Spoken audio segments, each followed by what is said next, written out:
What's up, everybody? Noah Kish back here for a ranking video for you guys today. For your video today and two others, I have two movie reviews as well as a ranking video for the February 2021 movies that I saw. Let's get into it. There are 19 of them. I've already got two March ones already watched and ranked. They're under a private list under my on my Letterboxd account. Let's get into it.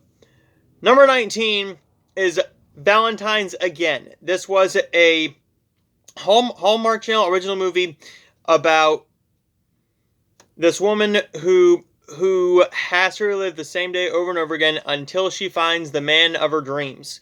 This was a very boring and subpar, mediocre Hallmark film that I was really disappointed by. Number 18 is Tom and Jerry. I have my review of that on the channel right now. Number 17 is Playing Cupid. This was another Hallmark Channel original movie. And this was all about this teacher who basically has her students come up with a business idea, and her one student decides that she wants to do a matchmaking business and wants to set up her teacher and her father. It's another mediocre Hallmark film. I believe I have reviews for all of these. I believe I have reviews for all of these films on my channel. Yes, I have reviews for all of these on my channel. I will have one of them up after this one. Bigfoot Family, a Netflix family and animated film that just didn't work for me. I thought that the first one was better, but not by much. Number 15 is the United States versus Billie Holiday. I believe the only good thing about it was Andre Day's performance and a couple other things, but it's just not a great film. Number 14 is Flora and Ulysses. This was a Disney Plus original movie about this little girl named Flora who comes across and meets this squirrel named Ulysses, who turns out to have superhero powers. This is a okay Disney film, but it's not one I'm ever going to watch again.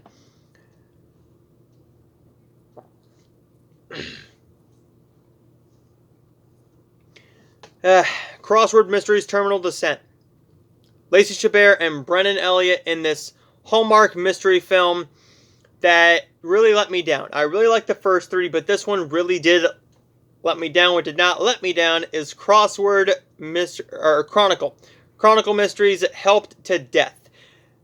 Another decent Hallmark film coming up next, but this one was the other mystery, and I thought this one was better written, and I actually got more into the mystery with this one. Next up is Beverly Hills Wedding, a Hallmark film that has a big problem with the groom in the movie, and that was the biggest problem with the movie, I thought. Up next is Wrong Turn 2021 Remake. I thought this was a fun horror film. And it did have its problems, but believe me, no one's going to really care about the problems as long as they get the blood and gore and the result that they want. And if you have not seen the movie yet and you plan on watching it, stay through the credits, because as the credits roll, there's something that happens that is pretty satisfying to watch, because someone gets their comeuppance.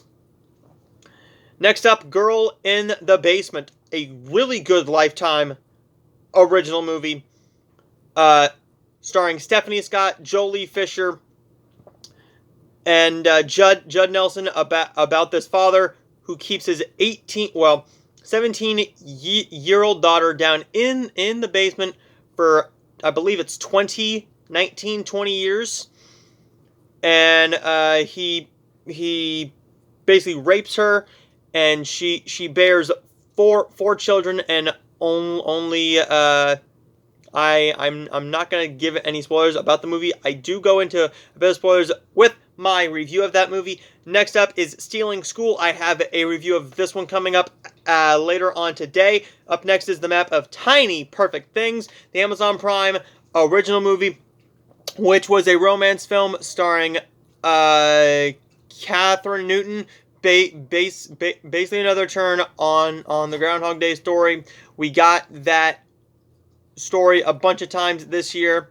Next up is another Hallmark film, Mix Up in the Mediterranean, with Jeremy Jordan. I have a review of this one up on my channel. I believe it's worth watching, but it's not as good as the last Hallmark film, which is coming up right after Willy's Wonderland. Willy's Wonderland was the Nicolas Cage horror film about him basically being hired to clean this Chuck E. Cheese type place, and there are evil animatronics there. I thought that the story of how they became evil was just a little out there and didn't need to be. I would have been happier if they were just evil animatronics and you didn't give me the story about why they became evil. Next up is the best Hallmark movie of the year right now. This is It Was Always You, starring Tyler Hynes and Aaron Krakow. I really enjoyed this film. Very sweet, very romantic. A couple lines that hit you right here, and it makes you just want to just lay back, sigh, and go, aww. Next up, number 3 is More Than Miyagi, the Pat Morita documentary that I got for free, sent to review. A really good documentary which takes you through his years in stand-up, Sanford and Son, Happy Days, and of course, Mr. Miyagi. His years playing Mr. Miyagi in 4 films, as well as his addiction issues. Number 2, I've mixed up these two. I have flipped these two so many times, it is not even funny. I have flipped 1 and 2 more than I care to admit. But I personally believe that number 2, as of right now, is Malcolm and Marie. A black and white film that was really, really well written, well acted, and well directed with beautiful cinematography. Now, I know a lot of people do not like this movie, and that's perfectly fine. If you don't like this movie, then that's great. But you can't sit there and say that they were bad actors. You can't say that there's all-out horrible things about the movie. Now, I do know that some film critics were a little butthurt about them attacking critics, which they do attack critics. But it's not as bad as it could have been. Number 1 is Judas and the Black Messiah. Judas and the Black Messiah was my first movie of the year in theaters. I went there. I was expecting a few more people. I only saw this with 3 people in the theater. Me and one older couple who were really, really nice.